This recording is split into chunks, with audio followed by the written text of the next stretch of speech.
Um circuito hidráulico possui os registros R1 e R2, que estão sempre fechados para impedir a passagem de água de A para B, conforme representado no esquema. As probabilidades de R1 e R2 falharem, deixando a água passar, são respectivamente iguais a 2% e 5%, sendo esses eventos independentes. Calcule a probabilidade da água passar de A para B. O que tem que acontecer para a água passar de A para B? Pode ser que o registro R1 falhe, e aí a água já passa de A para B. Pode ser que o registro R2 falhe, e aí a água passa de A para B. Ou pode ser que os dois falhem, né? Então, a gente precisa separar isso em 3 hipóteses. Primeira hipótese, então, R1 falhou e R2 não falhou. Ou o R1 não falhou e o R2 falhou. Ou os dois falharam. R1 falhou e R2 falhou. E aí eu posso calcular separadamente a probabilidade de cada uma dessas 3 hipóteses e somá-las. Qual é a probabilidade do R1 falhar? Segundo o texto, 2%. Agora, qual é a probabilidade do R2 não falhar? Se a probabilidade do R1 falhar é 2%, a probabilidade dele não falhar são os outros 98%. E se a probabilidade do R2 falhar é 5%, a probabilidade do R2 não falhar são os outros 95%. Então, aqui seria fazer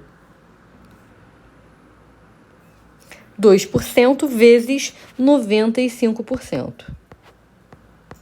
Agora, separadamente, qual é a probabilidade do R1 não falhar? Já calculamos 98%. E qual é a probabilidade do R2 falhar? Segundo o texto, 5%. Separadamente, qual é a probabilidade do R1 falhar? 2%. E do R2 falhar? 5%. Se qualquer uma das 3 hipóteses são suficientes para a água passar de A para B, é só a gente somar a probabilidade dessas 3 possibilidades ocorrerem. Resolvendo primeiro os produtos e depois somando as frações.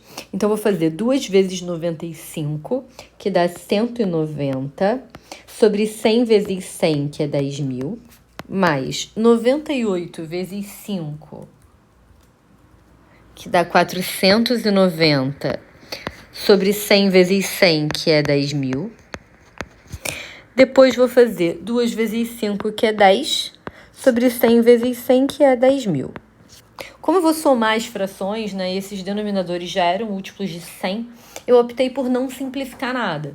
Mas agora, se eu perceber que todos esses numeradores terminam em 0, eu posso simplificar por 10 todas as frações, que vai me ajudar e não vai me atrapalhar na hora de somar, né? Porque toda vez que a gente faz um monte de produto para depois somar, a gente tem que ter o cuidado de não mudar o denominador para não ter que fazer MMC depois, para não ter que igualar o denominador de volta depois, tá?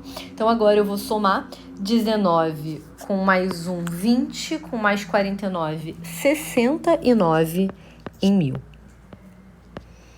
Posso deixar essa probabilidade assim, mas acho muito mais bonito deixar em porcentagem, já que todas as informações do enunciado foram dadas em porcentagem, 6,9%, né? Dividindo aqui por 10 em cima e embaixo, 6,9 em 100, 6,9%. Essa é a primeira solução, né, usando o método construtivo, mas eu também podia ter feito essa mesma questão pelo complementar. Solução 2, pensar em total menos o que eu não... Se eu quero que a água passe de A para B, se eu quero calcular a probabilidade da água passar para B, o que eu não quero que aconteça? que o R1 não fale e o R2 não fale. Se os dois não falharem, a água não vai passar de A para B. Se eu quero calcular a probabilidade da água passar de A para B, eu posso fazer o total menos a probabilidade dela não passar. E quando que ela não passa? Quando os dois registros funcionam, ou seja, quando os dois não falham. E aí, total em probabilidade é sempre maravilhoso, porque é sempre 100% ou 1.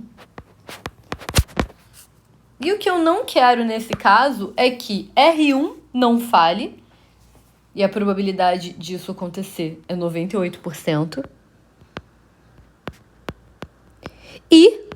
Então, vezes o R2 não fale. E a probabilidade disso acontecer, a gente já calculou 95%.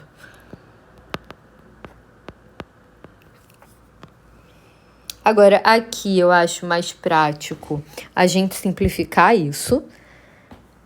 Primeiramente por 5. Aqui vai dar 19. Aqui vai dar 20. Depois eu ainda posso simplificar por 2. Aqui vai dar 10. Aqui vai dar 49.